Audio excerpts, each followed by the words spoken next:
po niya ngayon, meron daw po kayong usapan na makaharap? Opo, Yung kahit pong, lang po kami lang pong pamilya, makaharap po. Yung Siyempre, pong suspect?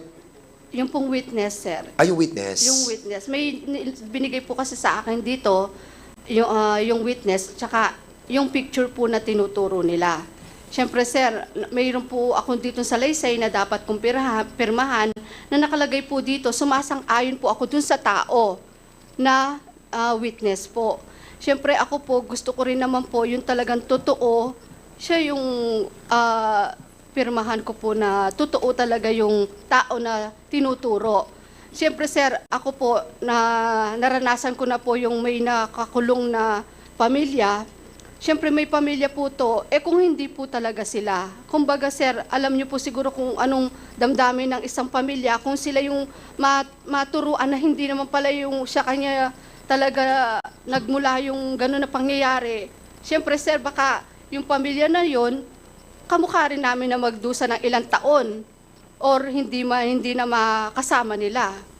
Yun po sa akin, sir, na inano ko po sa kanila na makaharap ko lang. Siyempre, hindi naman po siguro sa maraming tao na ihaharap, kami lang po. Hanggang ngayon po, hawak-hawak ko pa rin po yung papel na hindi po nila inaano sa akin yung tao. Okay, naintindihan ko po yung damdamin nyo, no?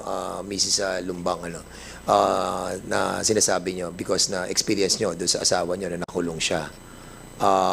So ngayon, we will give the chance sa ating pong mga kapulisan what is the protocol. Ano po ba talaga yung protocol kapag dating sa ganyan? At ano po ba yung pinapipirmahan nyo sa kanila? Is it a waiver or pagsang-ayon doon sa kanilang sa inyo pong witness? What is the real scenario? 'Di ba dapat well coordinated kayo, PNP saka yung pamilya ng biktima? Pero parang it seems na merong Pwede ko pong ibigay. hindi ko maintindihan sa kwento lang siguro pakinggan natin yung PNP muna. Sir, I will answer in behalf of the Pampanga PPO, sir. I was informed earlier by the investigator in case that yes, it is true that they have a eyewitness that provided information with respect to the possible involvement of this name, particularly this Mr. Estrella. However, according to the IOC, the prime witness is having second thoughts on appearing because of fear of his life. But if I have to personally talk to this prime witness and bring him to the family of Kap Lumbang, I will bring him so Sige, that the okay. family could talk to him personally, sir. Okay. For the meantime, I'll be asking yung provincial director. Unless members would like to interject. Yes. PD or sino ba yung nakausap dun sa witness na magwi-witness dun sa pagpatay? The investigator on case and the chief Investigator. of police, Your Honor, Mr. Chair. So what is the right protocol?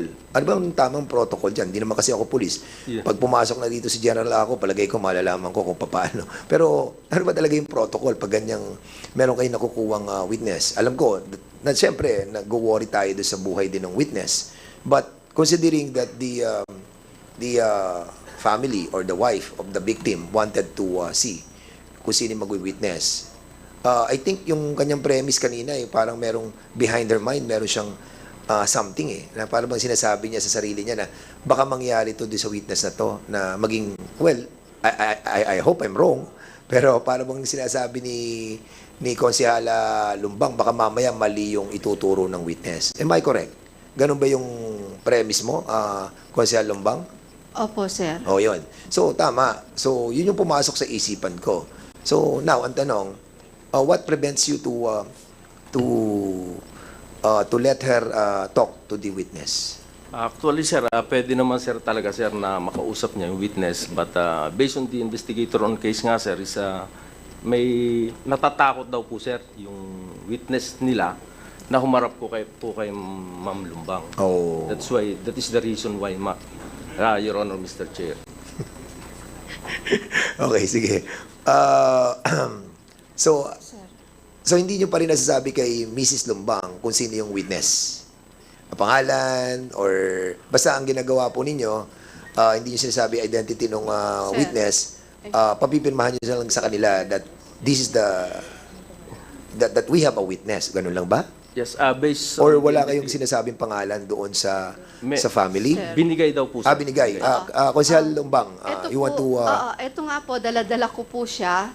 Meron pong pangalan, may picture. Mula po nung araw na sinabi ko nga po na nagkita kami, binigay ito, hanggang sa ngayon, hindi po nila sinasabi sa akin na ayaw palang makipagkita sa akin nung ano. Pero wala po siyang dapat ikatakot. Kung gusto po niyang tumulong sa amin, siguro, lalo na nilahad na po niya sa inyo, mas siguro sa amin, kami po yung naging biktima. Kung gusto po niya talagang tumulong, nakipagharap po siya sa inyo, paano po sa amin? Kami nga po yung dapat niyang tinutulungan sa inyo, mas lalo po siyang dapat makipagkita sa amin. Siguro, ang kausapin natin, investigator. Sino ba investigator? Para at least direct na tayo, para huwag na tayo dumaan sa PD, saka Chief of Police. Can you kindly state your name, yung nag-iimbestiga? So, ha? Nag-take na ba ng oath yung mga members ng PNP natin? Kanina, investigator, nag-take na kayo ng oath. Hindi pa? Yung mga police na mga invited for the first time? Kanina? Hindi pa po? Please stand up and raise your hand. Lahat ng mga hindi pa yung mga police ba? Ikaw na lang hindi? Kadadating mo lang ba? Wala na sila lahat. Ay, nandito ka na. Okay ka na. Okay ka na. Okay, so sige. Can you kindly satisfy the query of this representation? Yung sinasabi po natin na hindi kayo nagkaroon ng constant communication about this witness with the family ni Lumbang. Good morning po, Mr. Chair. I'm Police Corporal Marco Polo Ramirez, and I'm the assigned investigator on case. Sige, can you kindly tell us the whole story about that yung sinasabi po ni Miss Lumbang? Actually, sir, nagkausap po kami ni Ma'am Cheryl Lumbang. Pinuntahan ko po siya dun sa office niya together with my officer in charge that time, Police Lieutenant Colonel Abaha. And kumuha po siya ng kopya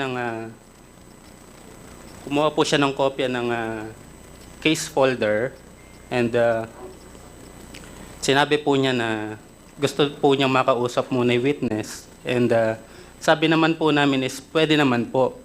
Kaya lang po, nung nakausap ko na po yung witness at ihaharap na po kay Ma'am Che, nagdalawang isip po siya kasi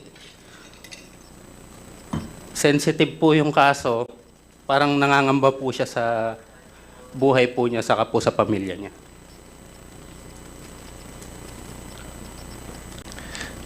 Okay. General Acop, kailangan na rito. So, nangangamba yung witness at hindi na iharap sa So, Chairman. so wala tayong witness. In other words, kung ganun. Sige, Chairman Paduano, ikaw muna. Chairman, thank you, Chairman. PD, yung time ng incident saka yung investigation, are you the PD that time? Yes, Your Honor, Mr. Chair. Okay. Yung Chief of Police, nandito din ba? Nung time na yon? Yes, Your Honor, Mr. Chair. Okay. Kindly, Chief, kindly take your seat.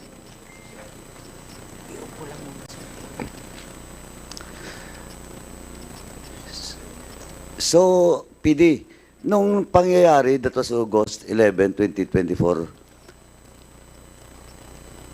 updated ka ba doon sa pangyayari? And that includes the witness. Yes, Your Honor, Mr. Chair. When was the first hour or day that you receive an information that there is a witness?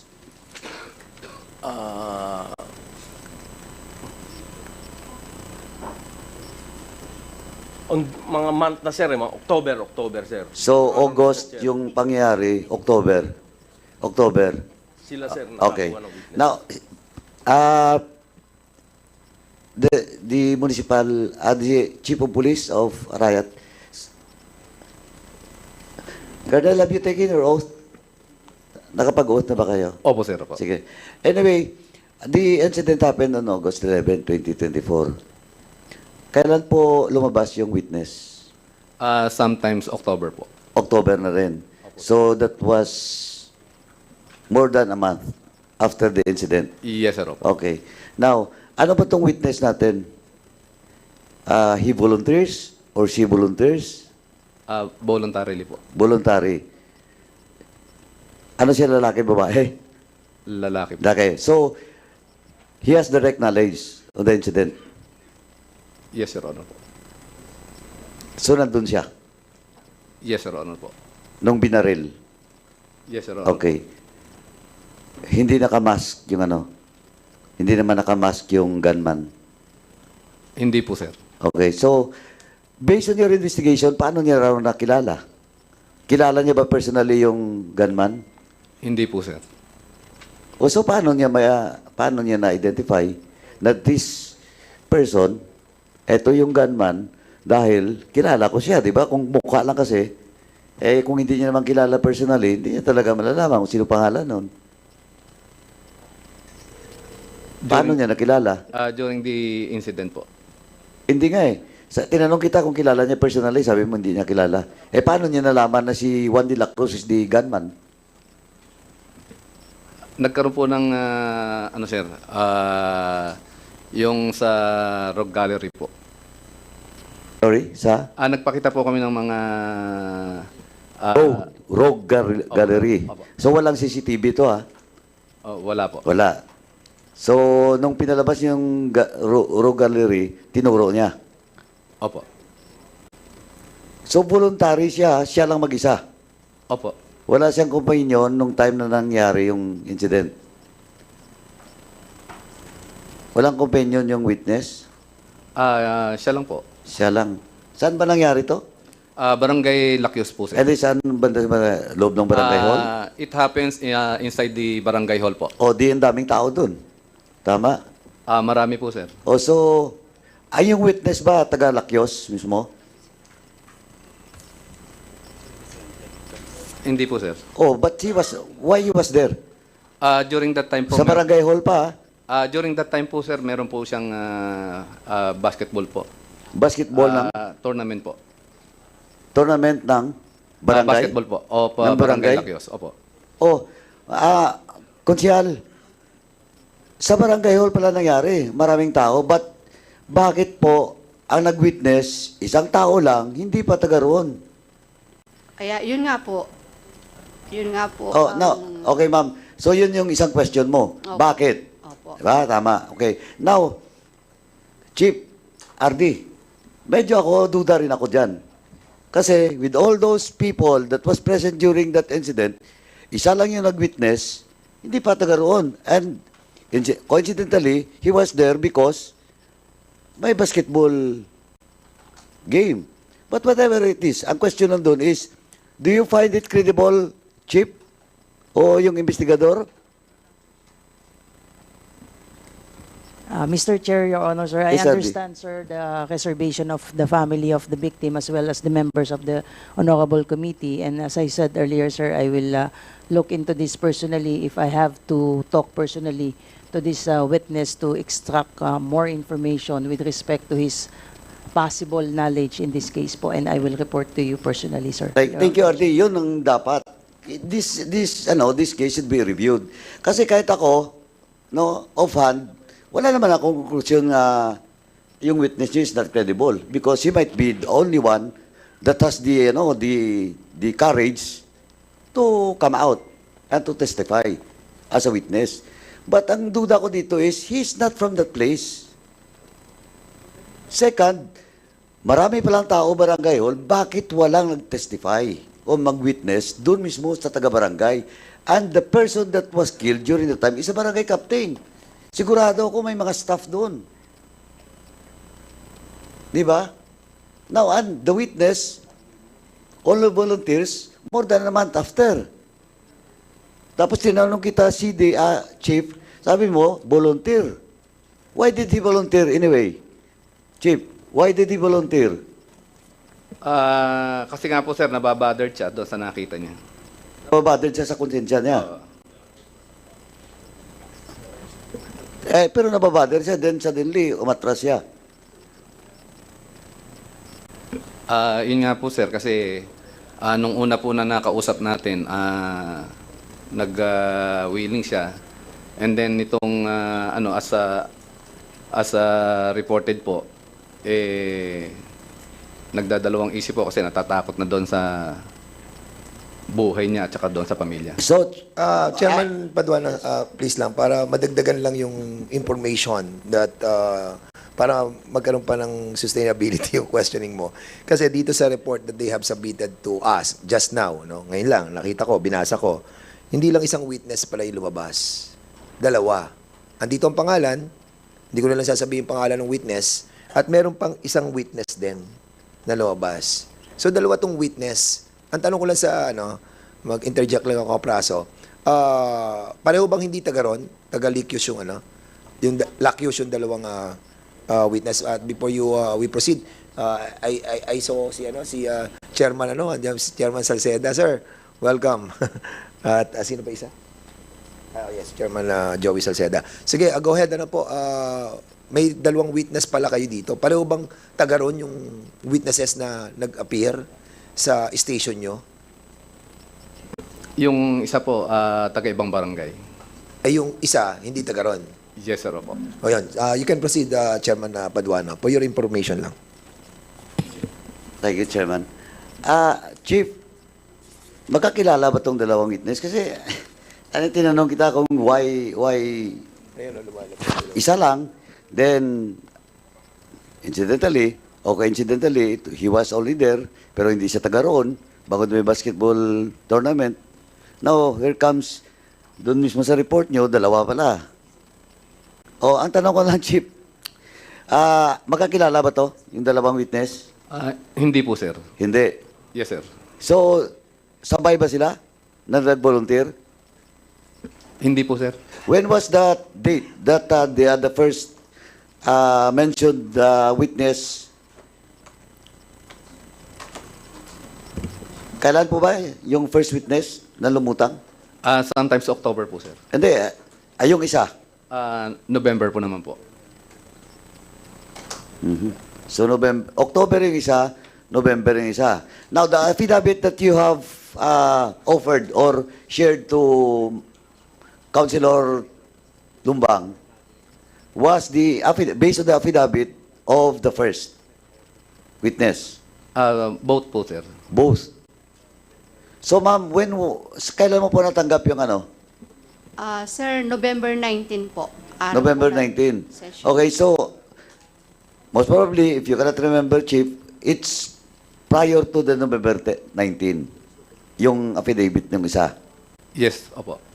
Yung letter niyo ba doon kay ma'am, yung papirmahan niyo ba kay ma'am na for the filing the case, naka-attach yung affidavit ng dalawa?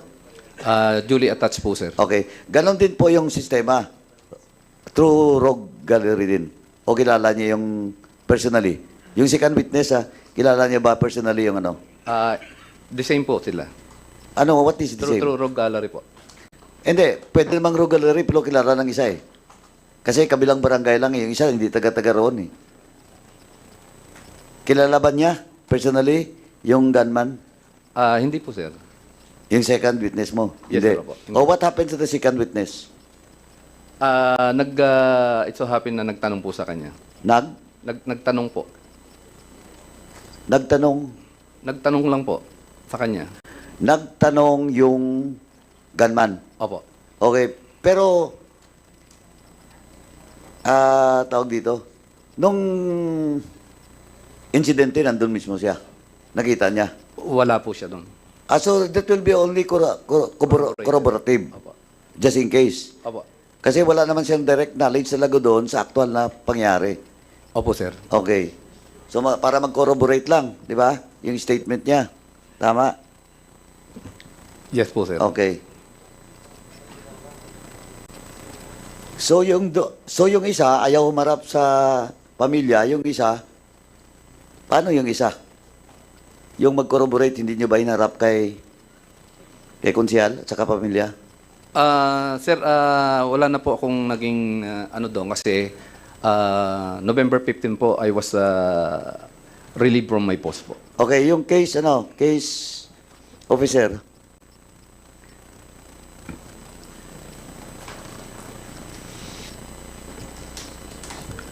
Willing naman po yung second witness po, yung corroborative witness. Oh, ba't hindi nyo hinarap? Ano na ngayon? This Naantay, now, sorry? naantay lang po namin yung time po ni Madam Che na maging available po. Sarinto. Sarinto ka ba, corporal? Corporal po. Corporal. November 19 yung pinadala, yung request nila na kausapin, that was November pa, ngayon ano na tayo? January na. Mga 2 months na, ba't hindi nyo pa naharap?